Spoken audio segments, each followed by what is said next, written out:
Sir हमें कुछ इंसाफ नहीं मिला, हमारे मुलजिम अभी वाहिद हैं, फिर रहे हैं गलियों में। वो हमारे लिए ज़्यादा दुःख की बात है कि पता नहीं कैसा कानून है, क्यों उनको पकड़ नहीं रहे, 2 महीने हो गए हैं। क्योंकि जितना बड़ा उन्होंने काम किया, उनको तो अभी तक सलाखों के पीछे होना चाहिए था। 7 बजे का टाइम था, तो अंदर आके उन्होंने कमरे में, घर में घुस के उन्होंने आफ़ताब पे फायरिंग की है, तो 3 गोलियाँ इसकी टाँगों में लगी हैं। एक टाँग में 2 गोलियाँ और एक में 1 गोली है और दोनों टाँगें इसकी फ्रैक्चर हो गई हैं।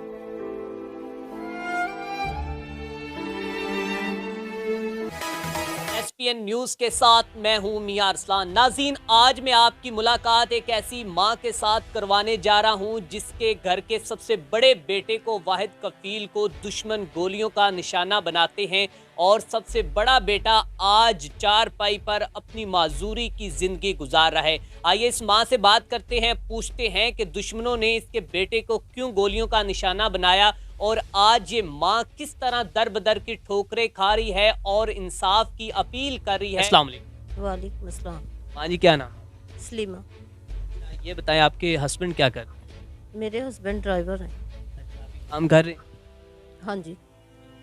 तो आपके बेटे को क्यों गोलियों का निशाना बनाया गया? 2 साल पहले मेरे जेठ का बेटा जिन्होंने गोलियां मारी हैं, उनकी लड़की के साथ उसने पसंद की शादी की थी। तो अभी उनकी बच्ची भी एक है। तो 2 साल के बाद उन्होंने, मतलब कि मेरे बेटे आफ़ताब को घर में आके उन्होंने गोलियां मारी, बेड पे लेटा हुआ था, मतलब वही रंजिश की बिना पे। किस तरह उन्होंने गोलियां मारी हैं, कितने बजे का टाइम था और कितनी गोलियां लगी? तकरीबन 6 नवंबर की शाम 7 बजे का टाइम था। तो अंदर आके उन्होंने कमरे में, घर में घुस के उन्होंने आफ़ताब पे फायरिंग की है, तो 3 गोलियाँ इसकी टाँगों में लगी हैं। एक टाँग में 2 गोलियाँ और एक में 1 गोली है और दोनों टाँगें इसकी फ्रैक्चर हो गई हैं। गोलियां निकल गई? गोलियाँ अभी डॉक्टर ने ऑपरेट करना है, पता नहीं, बताते हैं कि निकल गई हैं, आर-पार हुई हैं, पता नहीं क्या, लेकिन हड्डियाँ फ्रैक्चर हो गई हैं दोनों इसकी, टाँगों की हड्डियाँ। तो वो चल फिर नहीं सकता, 2 महीने हो गए वो बिस्तर पे ऐसे ही लेटा हुआ है। अच्छा, आपको अभी तक कितना इंसाफ मिला? क्या आपके मुलजिम पकड़े गए? नहीं सर, हमें कुछ इंसाफ नहीं मिला, हमारे मुलजिम अभी बाहर ही हैं, फिर रहे हैं गलियों में। वो हमारे लिए ज़्यादा दुःख की बात कि पता नहीं कैसा कानून है, क्यों उनको पकड़ नहीं रहे, 2 महीने हो गए हैं। क्योंकि जितना बड़ा उन्होंने काम किया, उनको तो अभी तक सलाखों के पीछे होना चाहिए था। ये बताएं कि अभी सबसे बड़ा बेटा जो आपको कमा कर खिला रहा था, वो तो चारपाई पे खड़ा है। ज़िंदगी के हालात किस तरह गुज़रे? आप समझ सकते हैं कि इतनी महँगाई के दौर में कि कैसे ये चल सकता है, उसका इलाज भी करवा रहे हैं। तो घर का भी चल रहा है सारा सिस्टम, तो थाने कचहरियाँ भी देखने होते हैं, वो भी आपको पता पैसों के साथ ही है। तो एक बाप कितना को कमाता होगा, जो कमाता था बेटा वो तो अभी चारपाई पे लेटा हुआ है। कितने बच्चों की शादी? किसी बच्चे की भी शादी नहीं हुई। किसी की भी नहीं हाँ हुई? जी। बेटियाँ कितनी? 3 बेटियाँ मेरी और 2 बेटे हैं, ये बड़ा बेटा था। कितना कमा लेता था महीने? हमारे घर का तकरीबन पूरा करता था ये सारा खाता। बच्चियाँ पढ़ती हैं। अच्छा, अभी तक मुलज़िमों की जानिब से कोई सुलह रसाई के लिए कोई पैगाम तो नहीं भेजे गए?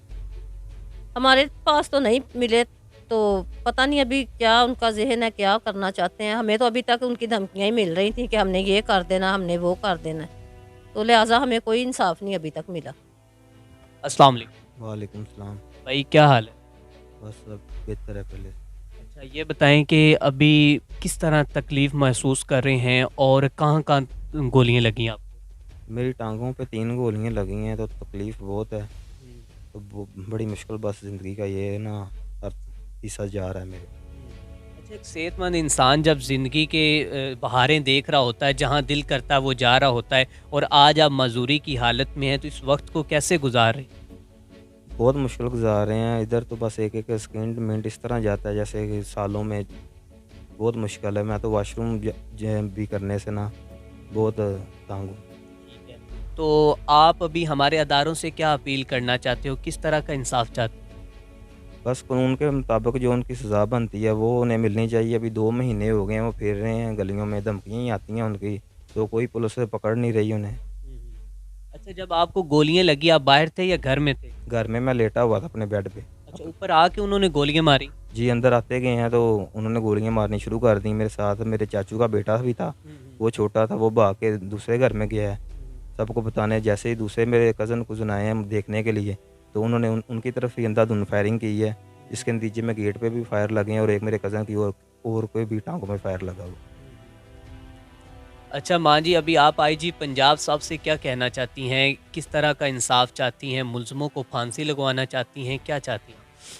हमें वज़ीर आला साहब से और सारे हुक्मरान जितने सियासी लीडर हैं, मुझे उनसे इंसाफ चाहिए कि जो भी कानून उनको सज़ा देगा हमें कबूल है। तो अभी ज़िंदगी के हालात जिस तरह गुज़र रहे हैं, अब आप घर का गुज़ारा किस तरह कर रहे हैं? क्या कर्ज़ ले रहे हैं? किस तरह? बड़ा मुश्किल गुज़ारा हम कर रहे हैं अपने घर का। तो बेटे की दवाइयों पर कितना खर्चा अब तक तकरीबन आ गया? हमारा काफ़ी ख़र्चा हो गया है इसकी ट्रीटमेंट पे, फिर घर का भी चलाना है ख़र्चा। फिर हम तो लाहौर रहते थे, लाहौर से इधर आए हैं तो इन्होंने ये काम किया है। अभी कभी मेरी बेटियाँ उधर लाहौर है, मैं उनके पास जाती हूँ, कभी फिर इधर मुझे भाग के आना पड़ता है।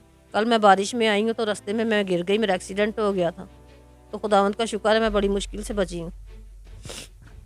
नाज़रीन, आपने गुफ्तगू सुनी उस माँ की जो आज थाने कचहरियों की दर बदर की ठोकरें खा रही हैं और आज भी वो हमारे इंसाफ करने वाले अदारों से यही यकीन रखती हैं कि मैं नहीं चाहती कि वो इनको फांसी दें, लेकिन कानून के मुताबिक जो उनकी सज़ा होनी चाहिए उनको मिलनी चाहिए। नाज़रीन, तकरीबन 2 माह का अरसा गुजर चुका है और घर का वाहिद कफील आज जो कि माजूरी की हालत में चारपाई पर पड़ा है, लेकिन अभी तक इनके मुल्ज़मान को गिरफ्तार नहीं किया गया। आपने माँ की गुफ्तगू सुनी कि माँ जी का कहना था कि हमें इंसाफ दिया जाए, हमारे साथ तो हमारे अक़लीती हकूक़ भी नहीं किए गए। इसी के साथ अपने मेज़बान मियां अरसलान को दीजिए इजाज़त। देखते रहें SPN न्यूज़।